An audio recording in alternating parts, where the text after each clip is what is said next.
নিকৃষ্ট ফিল্ম তৈরি হয় তুর্কিস্তানে।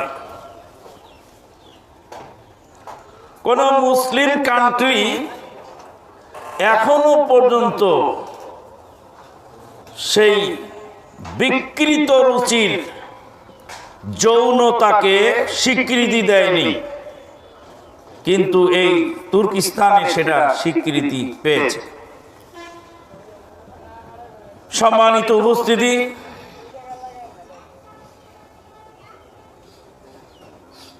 মালিক আব্দুল আজিজ বিন আব্দুর রহমান আল সৌদ, এনার কাছ থেকে মোহাম্মদ বিন আজলান তার তুর্কিস্তানের ক্ষমতা কেড়ে নিল। তো উনি ক্ষমতাচ্যুত হয়ে কুয়েতে পালিয়ে গেলেন। কুয়েত থেকে বাদশাহ আব্দুল আজিজ রাহিমাহুল্লাহ 17 বছর বা 18 বছর বয়সে আবার নতুন করে শক্তি সঞ্চয় করে এই টার্কিশদেরকে পরাস্ত করে সেখানে আবার ইসলাম কায়েম করলেন। 801 হিজরি থেকে নিয়ে 1343 হিজরি পর্যন্ত, 801 হিজরি থেকে নিয়ে 1343 হিজরি পর্যন্ত মক্কার ঘরে 4 মাযহাবের 4টি মুসাল্লা কায়েম করে দিয়েছিল। যে কায়েম করেছিল সে ছিল মিশরের কুখ্যাত প্রেসিডেন্ট, তার নাম ফারাজ বিন বারকুক। এই নর পদার্থ, এই অপদার্থ, এই নরাধম ফারাজ বিন বারকুক সম্রাট আকবরের দ্বীনে ইলাহির মতো সর্বধর্ম সমন্বয়ে কিছু করতে চেয়েছিল। ফারাজ বিন বারকুকের বক্তব্য, তোমরা মাযহাব নিয়ে গোলমাল করো, তো কাবা ঘর 4 ভাগে ভাগ করে দিই, তোমরা প্রত্যেক মাযহাবের লোক আলাদা আলাদা সালাত আদায় করবে। এই যেন পৈতৃক বাড়ি 4 ভাইকে ভাগ করে দিল। ইসলামকে পৈতৃক বাড়ির মতো আল্লাহর বাইতুল্লাহ কাবাকেও পৈতৃক ভিটের মতো 4 মাযহাবকে 4 ভাগে ভাগ করে দিল। ভাগ করে দিয়ে বলল, তোমরা এটা যার যার মাযহাবের এলাকায় এরিয়া যার যার মতো সালাত আদায় করবে। এটা অমুক মাযহাব, সেটা তমুক মাযহাব, এরা সালাত আদায় করবে, তোমরা এই মাযহাব ভাগ করে দিল। কাবা ঘরে 4 জন মুয়াজ্জিন, 4 জন ইমাম, 4 মাযহাবের। এক মাযহাবে আজান হয়, আর এক মাযহাবের লোকেরা পান চাবায়। আজান হচ্ছে, বলছে ওটা আমাদের আজান নয়, ওটা লামাযহাবীদের আজান। এখনো তো বাংলাদেশে বলে না। বেলা ডুবে যাচ্ছে, তো ইফতার খাবে না কেন? কারণ ওর বাপ দাদার ধর্মে 3 মিনিট বাড়ায় দেওয়ার কথা বলা আছে, সতর্কতামূলক। বেলা ডুবে গেছে, ইফতার খাও। খুতবায় উঠি ইহুদিদেরকে গালাগালি করে, বক্তৃতায় ইহুদিদেরকে গালাগালি করে, আর ইফতারের সময় ইহুদিদের সুন্নত নিজে আমল করে। আমিন শুনলে গা জ্বলে ওঠে। ইহুদিদের সুন্নত আমিন শুনলে গা জ্বলা, আমিন শুনলে গা জ্বলে ওঠে। এই যে গা জ্বলে ওঠে আমিন শুনলে, তো তুমি কি ইহুদি? তোমার গা জ্বলে কেন? ইহুদির সুন্নত তারা আমল করছে। যাই হোক, কাবা ঘরকে 4 মাযহাবে 4 মুসাল্লায় ভাগ করলো। এই মালিক আব্দুল আজিজ রাহিমাহুল্লাহ তার বাবা আব্দুর রহমানকে কুয়েতে রেখেই তিনি চলে আসলেন এখানে। মোহাম্মদ বিন আজলান নামক সেই বেদাতি, সেই শিরকের ঠিকাদার, গোটা আরব ভূখণ্ডে শিরক বেদাত মাজার কবর শহীদ মিনার সাহাবীদের নামে বিভিন্ন মসজিদ বানিয়ে যে শিরকের চাষাবাদ চালাচ্ছিল, তাকে পতন ঘটিয়ে এই মালিক আব্দুল আজিজ বিন আব্দুর রহমান আল সৌদ তিনি সৌদি আরব ইসলাম কায়েম করলেন। আলহামদুলিল্লাহ।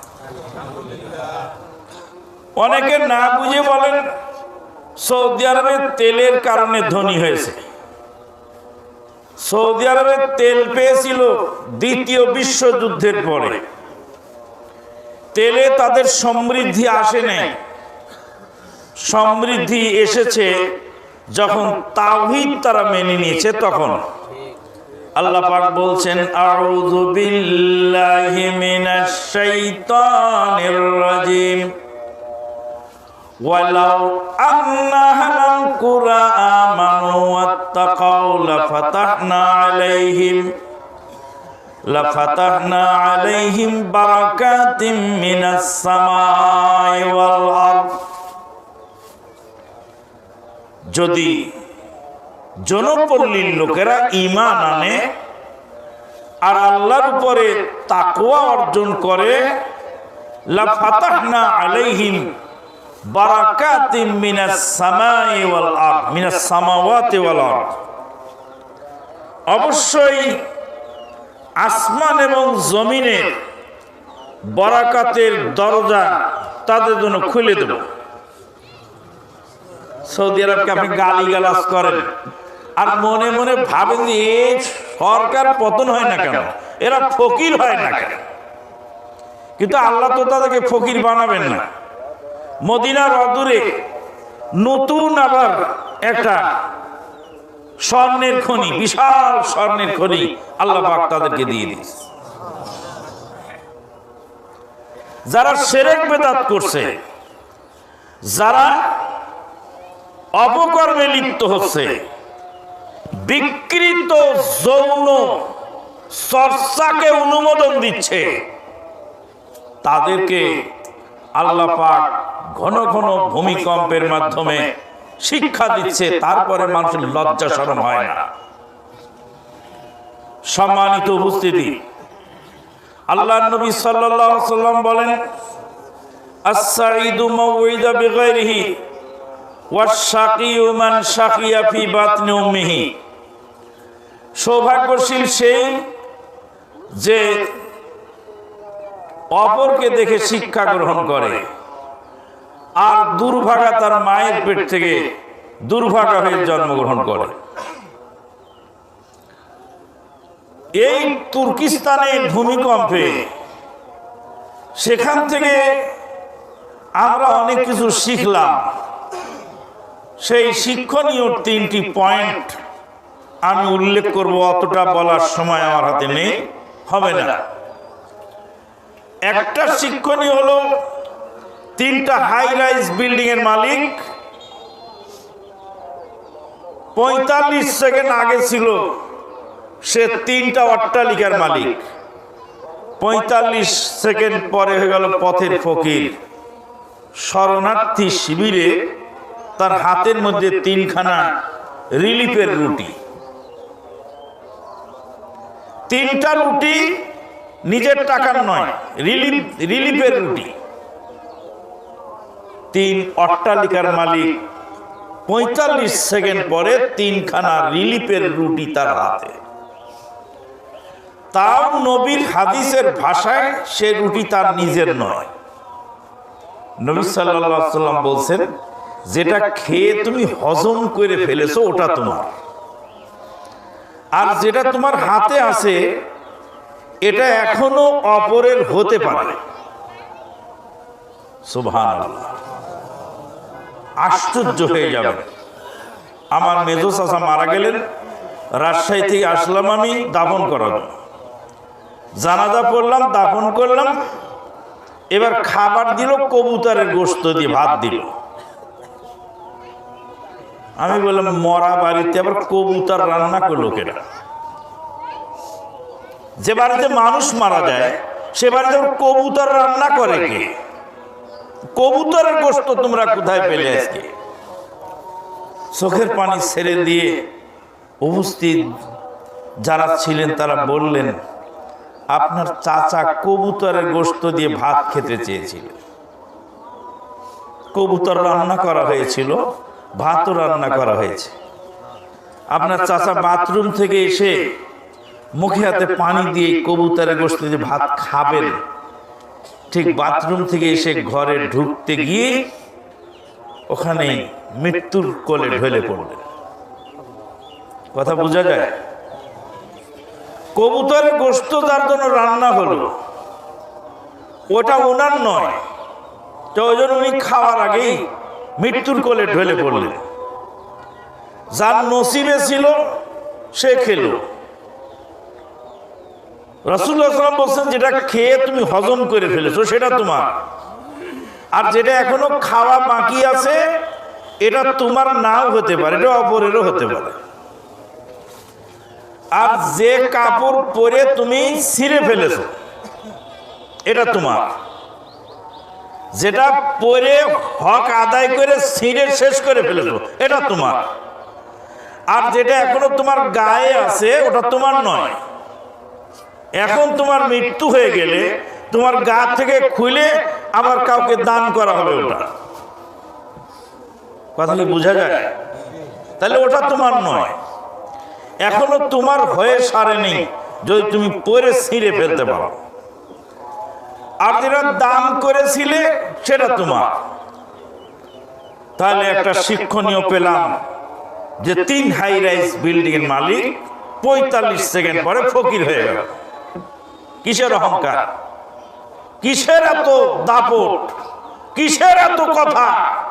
এত কথা কোত্থেকে আসে? 2 নাম্বার, বাড়ির ভাড়া দিতে পারে না, ভাড়াটিয়াকে নামিয়ে দিল বাড়ি থেকে, বের হ আমার বাড়ি থেকে। ভাড়া দিবি না, মাংনা থাকবি নাকি? বিল্ডিং এর মালিক 45 সেকেন্ড ভূমিকম্পে বিল্ডিং ধসে পড়ে গেল, আর সেই লোক শরণার্থী শিবিরের তাঁবুতে গিয়ে আশ্রয় নিল। যায় দেখো ওই ভাড়াটিয়া বলছে, মহাশয় আপনি আমার বাড়ির মালিক ছিলেন, আপনাকে আমি চিনতে পারতেছি, আপনার বাসার ভাড়া আমি দিতে পারিনি, আপনি আমাকে অপমান করে নামিয়ে দিয়েছিলেন বাসা থেকে। 45 সেকেন্ডের ব্যবধানে আমি তাঁবুতে এসেছি, আপনাকেও আল্লাহ তাঁবুতে এনে ছাড়লেন। শিক্ষণীয় নয় এগুলি? শিক্ষণীয়। তৃতীয় আরেকজন যুবক ধ্বংসস্তূপের তলে চাপা পড়েছে, করুণার্তনাদ করছে, পিপাসায় কাতরাচ্ছে, কোনো ব্যবস্থা নেই। সাংবাদিকদেরকে সে বলছে, মৃত্যুটাই আমার জন্য ছিল শ্রেয়। হঠাৎ করে আল্লাহ পাক আমার ঘুমের ব্যবস্থা করে দিলেন। ওই বিপদ মুহূর্তে কোথাতে ঘুম এলো? ঘুমে আমি কাতর হয়ে গেলাম, ঘুমিয়ে পড়লাম।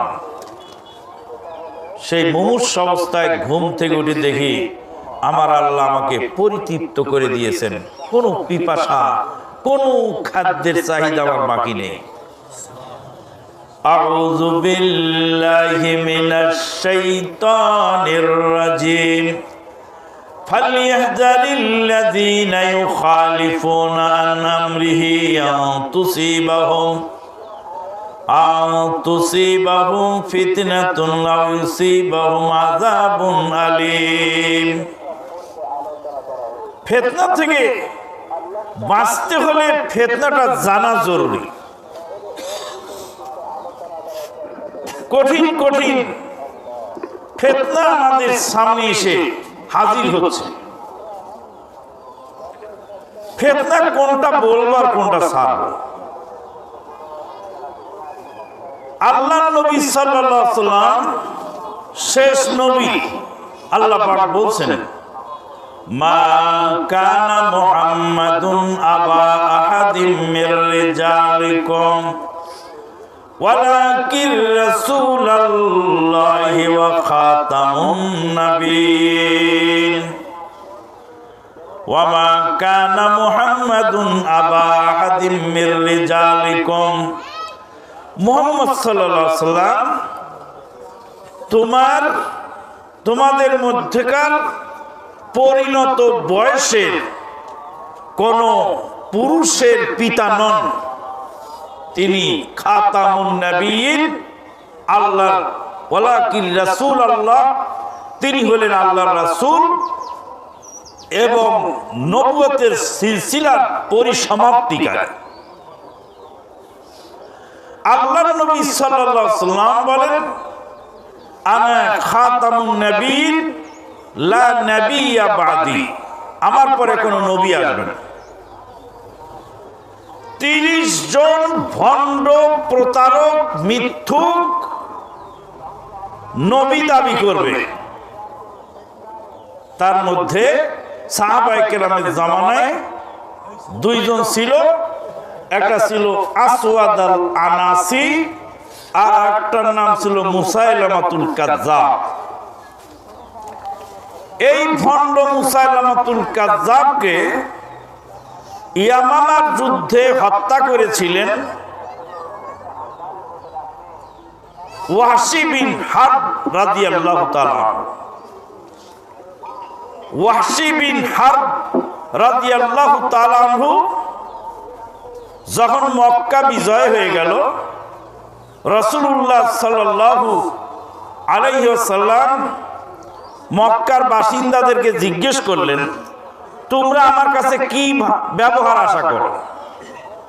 মক্কার বাসিন্দারা বললেন, আপনার কাছে আমরা ভালো ব্যবহার আশা করি, কারণ আপনি কুরাইশদের সন্তান, আপনার দাদা ছিলেন বাইতুল্লাহর মুতাল্লি, আপনি আমাদের আলামিন, আপনি জীবনে মানুষের কোনো ক্ষতি করেননি। আজকের এই দুর্দিনে মক্কা আপনার হাতে, আমরা সব যুদ্ধ অপরাধী, আমরা আপনার কাছে ভালো কিছু আশা করি। আল্লাহর নবী সাল্লাল্লাহু আলাইহি ওয়াসাল্লাম বললেন, লা তাসরিবা আলাইকুমুল ইয়াউম, তোমাদের উপর আজ কোনো প্রতিশোধ নাই। আনতুম তুলাকা, তোমাদেরকে ছেড়ে দেওয়া হলো, চলে যাও। কিন্তু 3 জন ব্যক্তির নাম বলা হলো। একজন হলো ইবনু খাতাল, আর একজন হলো ওয়াহশী বিন হারব, আর একজন হলো ইকরিমা বিন আবু জাহল। বলে 3 জনের ক্ষমা নেই, যেখানে পাও সেখানে হত্যা করো এই 3 জনকে। রাসূলুল্লাহ সাল্লাল্লাহু আলাইহি ওয়াসাল্লামের নির্দেশ, অনেক লম্বা ঘটনা। ওয়াহশী চলে গেল তায়েফে, তায়েফে গিয়ে আত্মগোপন করলো। লোকেরা বলল, রাসূলুল্লাহ সাল্লাল্লাহু আলাইহি ওয়াসাল্লামের সাহাবীগণ তোমাকে হন্যে হয়ে খুঁজতে, আর তোমাকে মৃত্যুর ঘোষণা করে দিয়েছে, যেখানে পাবে সেখানে হত্যা করবে, বাঁচার উপায় নেই। বাঁচতে চাইলে মক্কায় চলে যাও। মক্কায় গিয়ে নবী মুহাম্মদুর রাসূলুল্লাহ সাল্লাল্লাহু আলাইহি ওয়াসাল্লামের দরবারে গিয়ে ক্ষমা চাও। ওয়াহশী বিন হারব রাদিয়াল্লাহু তাআলা ঝোপের আড়ালে হামাগুড়ি দিয়ে পালিয়ে বহু কষ্ট করে মক্কায় পৌঁছে গেলেন। রাসূলুল্লাহ সাল্লাল্লাহু আলাইহি ওয়াসাল্লামের পিছনে এসে বলছে, আশহাদু আল্লা ইলাহা ইল্লাল্লাহ ওয়া আশহাদু আন্না মুহাম্মাদার রাসূল। কে তুমি? বলছে, আমি ওয়াহশী। তুমি সেই লোক যে আমার চাচাকে হত্যা করেছিলে উহুদের যুদ্ধে? বলো তো আমার চাচাকে কিভাবে হত্যা করেছিলে? চাচার হত্যার বিবরণ আল্লাহ নবী শুনছেন ওয়াহশী বিন হারবের মুখে। তারপরে বলছেন, চলে যাও, তোমাকে ক্ষমা করে দিলাম, কিন্তু তুমি আমার সামনে এসো না। আমার সামনে এলে আমার প্রাণপ্রিয় চাচার কথা মনে পড়ে, আমার কলিজার কষ্ট হয়, কলিজার ভিতরে খসখস করে। ওয়াসি বিন হারব রাদিয়াল্লাহু তাআলা কাঁদতে লাগলেন, যে আল্লাহর নবী এত ব্যথা পেয়েছেন আমার দ্বারা, ইয়া রাসূলুল্লাহ আমার কিছু ছিল না আপনার চাচার সাথে শত্রুতা, আমি ছিলাম হিন্দার গোলাম। হিন্দা বলেছিল যে হামজা বিন আব্দুল মুত্তালিবকে হত্যা করতে পারলে তোকে ছেড়ে দেবো। আমি এই গোলামীর জিনজির থেকে বাঁচার জন্য আমি এই কাজ করেছিলাম। রাসূলুল্লাহ সাল্লাল্লাহু আলাইহি ওয়াসাল্লাম তাকে ক্ষমা করে দিলেন। যে বল্লম দিয়ে নবীর চাচাকে হত্যা করেছিল সে বল্লমটা রেখে দিল, আর আল্লাহকে বলল, আল্লাহ এই অস্ত্র জীবনে আরেকবার ভালো কাজে লাগার সুযোগ দিও। ইয়ামামার যুদ্ধের ডাক পড়ে গেল। মদিনা থেকে ইয়ামামা প্রান্তর প্রায় 1000 কিলোমিটার দূরে। সেখানে তিনি বল্লম হাতে করে চলে গেলেন। তখন বয়স অনেকটাই হয়ে গেছে। শেষ বয়সে এই মুসাইলামাতুল কাজ্জাব এই ভণ্ড নবীকে সেই বল্লম দিয়ে হত্যা করে তারপরে আল্লাহকে বলে, আল্লাহ যে বল্লম দিয়ে তোমার নবীর চাচাকে হত্যা করেছিলাম সেই বল্লম দিয়ে ইসলামের বড় দুশমনকে হত্যা করলাম, আজকের এই আমার এই নেক কাজের বিনিময়ে সেদিনের পাপটা আল্লাহ তুমি ক্ষমা করে দাও। এখান থেকে শিক্ষণীয় হলো যে বল্লম দিয়ে সাইয়্যিদুশ শুহাদাকে হত্যা করেছে সেই অস্ত্র দিয়ে ইসলামের দুশমনকে হত্যা করলেন ওয়াহশী বিন হারব রাদিয়াল্লাহু তাআলা। সম্মানিত উপস্থিতি, যেই টাকা খাজার ডেকে দিতেন সে টাকা এখন এখানে দিতে হবে। যেই মেধা শিরক বেদাতে ব্যয় হতো সেই মেধা এখন এখানে ব্যয় করতে হবে। খাজার ডেকে টাকা দেওয়ার সময় সবই তো দিয়েছেন, আহলে হাদিস হওয়ার পরে এত বখিল হলেন কেন? হ্যাঁ, এত বখিল হলেন কেন? খাজা বাবার চরণ তলে সবই তো ঢেলে দিতেন এক সময়, আহলে হাদিস হয়ে বখিল হলেন কেন? দান হাতে ওঠে না কেন? তাহলে ওয়াসি বিন হারব রাদিয়াল্লাহু তাআলা আনহুর কাছ থেকে আমরা যেটা শিখতে পেলাম সেটা হলো এই, যেই টাকা খারাপ কাজে ব্যয় হয়েছে সেই টাকা এখন কোথায় ব্যয় হবে? ভালো কাজে। যেই যৌবন খারাপ কাজে ব্যয় হয়েছে সেই যৌবন এখন ব্যয় হবে ভালো কাজে। যেই মেধা শিরক বেদাত চাষাবাদে ব্যয় হয়েছে সেই মেধা এখন তাওহীদ প্রতিষ্ঠার কাজে ব্যয় হবে। সম্মানিত উপস্থিতি, মুসাইলামাতুল কাজ্জাব ধ্বংস হলো। রাসূলুল্লাহ সাল্লাল্লাহু আলাইহি ওয়াসাল্লাম বিদায় হজে মক্কা বিজয়ের দিন সমস্ত যুদ্ধ অপরাধীদেরকে ক্ষমা করে দিলেন। ক্ষমা যে করে যার দিলের ভিতরে মহত্ব থাকে তিনি ক্ষমা করতে পারেন, আর যার দিলের ভিতরে সংকীর্ণতা থাকে তিনি ক্ষমা করতে পারেন না। আমাদের দেশে একজন নেতা ছিলেন, সেই নেতাজি যুদ্ধ অপরাধীদেরকে ক্ষমা করেছিলেন, কিন্তু তার অনুসারী দাবি করে এত বছর পরেও আমরা বিচার করে বিচারের ঘরের নামটা পড়ছি, আমরা ক্ষমাকে বহাল রাখতে পারলাম না।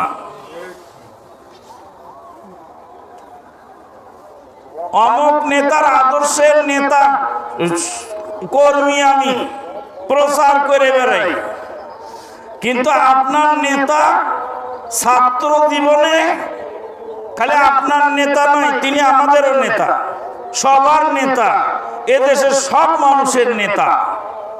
সে নেতা ছাত্র জীবনে তার বাবা একখানা ছাতা কিনে দিয়েছিলেন। ছাতাটা তিনি নিয়ে স্কুলে যেতেন। তার সহপাঠী বন্ধু গরিব মানুষ, তার ছাতা নাই, তাই ভিজে যাচ্ছিল, তিনি সেই ছাতাটা দান করে দিলেন বন্ধুকে। আপনি যাকে নেতা বলছেন, যার আদর্শের সৈনিক বলছেন নিজেকে, সেই নেতাজি রাস্তা দিয়ে যাচ্ছিলেন, গায়ে ছিল দামি শাল চাদর। এক বৃদ্ধা মহিলা শীতে কাঁপছিলেন, তিনি গায়ের শাল চাদর খুলে সেই অসহায় বৃদ্ধার গায়ে জড়িয়ে দিয়েছিলেন। আপনি রিলিফের কম্বল চুরি করে বলেন অমুক নেতার আদর্শের সৈনিক আমি? আপনি রিলিফের চাল চুরি করে, করোনার চাল চুরি করে বলেন অমুক নেতার আদর্শের সৈনিক? নেতার যে ভালো গুণগুলি ছিল সেইগুলি ফলো করুন, খারাপ গুণগুলি পরিহার করুন। সম্মানিত উপস্থিতি, বলছিলাম মুসাইলামাতুল কাজ্জাবকে হত্যা করা হলো। পরবর্তীকালে এই মির্জা গোলাম মোহাম্মদ কাদিয়ানী, এই যে কত বড় ভণ্ড, এই যে কত বড় প্রতারক, এর আকীদা শুনলে আপনি আশ্চর্য হয়ে যাবেন। কাদিয়ানীদের আকীদা হলো যে আল্লাহর যৌন মিলন হয়। নাউযুবিল্লাহ, নাউযুবিল্লাহ মিন যালিক, আস্তাগফিরুল্লাহ। আল্লাহ পাক সম্পর্কে এহেন খারাপ কথা না ইহুদি বলেছে, না নাসারা বলেছে, না মাজুসি অগ্নি পূজকেরা বলেছে, এই কাদিয়ানীরা এগুলি বলে। এগুলো তাদের আকীদা। তারা বলে আহমদিয়া মুসলিম জামাত সদাশয় সরকার বাহাদুরের কাছে বর্তমান সময়ের দাবি কাদিয়ানীদেরকে কাফের ঘোষণা করতে হবে। পৃথিবীর অনেক মুসলিম রাষ্ট্র তাদেরকে কাফের ঘোষণা করেছে। কাফের হিসাবে তারা মুসলমানের দেশে বাস করুক, আপত্তি নেই, কিন্তু মুসলিম নাম দিয়ে গোটা জাতিকে ক্ষতিগ্রস্ত করছে, এই সম্পর্কে জাতিকে সজাগ করতে হবে। এই গোলাম মোহাম্মদ কাদিয়ানী সানাউল্লাহ অমৃতসরী রাহিমাহুল্লাহর সঙ্গে বাহাস করে, মুবাহালা করে তার শেষ পরিণতি হয়েছিল বাথরুম, পায়খানা তার নাক দিয়ে, মুখ দিয়ে এবং মলদার দিয়ে বের হচ্ছিল। এমন দাস্ত এবং বমি যে তার মুখ দিয়ে বাথরুম বের হচ্ছিল। এই অবস্থায় বাথরুমে পড়ে শেষ নিঃশ্বাস ত্যাগ করে ভণ্ড প্রতারক গোলাম মোহাম্মদ কাদিয়ানী। কাদিয়ানীদের পাশে আছে শিয়া। শিয়াদেরকে আপনাদের ভালো লাগে? এদেশের একজন বড় ইসলামী দলের বড় নেতাকে সাংবাদিকেরা জিজ্ঞেস করেছিলেন, ইতিহাস চাপা পড়ে থাকে না, জিজ্ঞেস করা হয়েছিল যে আপনি যে ইসলাম চান সেই ইসলাম পৃথিবীর কোন দেশে মডেল আছে? বলে আছে। কোথায়? বলে ইরানে। ইরানে আছে। আমরা যে ইসলাম কায়েম করতে চাই এর মডেল আছে কোথায়? ইরানে। সৌদি আরবে নাই? বলছে সৌদি আরবে আছে আংশিক। আল লিসানু তারজুমানুল কলব, অন্তরে যেটা থাকে ওটা জবান দিয়ে বের হয়ে যায়। কে শিয়া প্রীতি আর কে কাদিয়ানী প্রীতি, আর কার মধ্যে এগুলি ভালো করে বর্তমান আমাদের চোখ খুলে দেখার সময় এসেছে। সম্মানিত উপস্থিতি, শিয়ারা আল্লাহ নবীর স্ত্রীকে চরিত্রহীনা বলে গালি দেয়।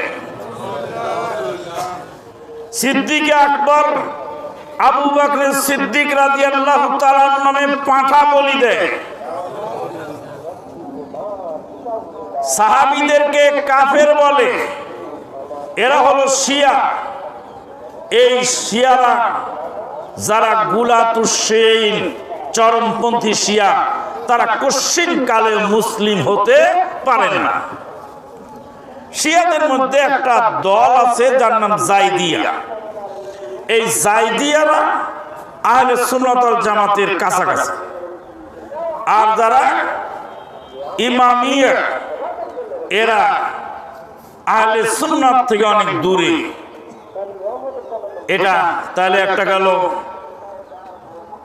কাদিয়ানি ফিতনা, আর একটা গেল শিয়া ফিতনা, আর একটা ফিতনা বর্তমান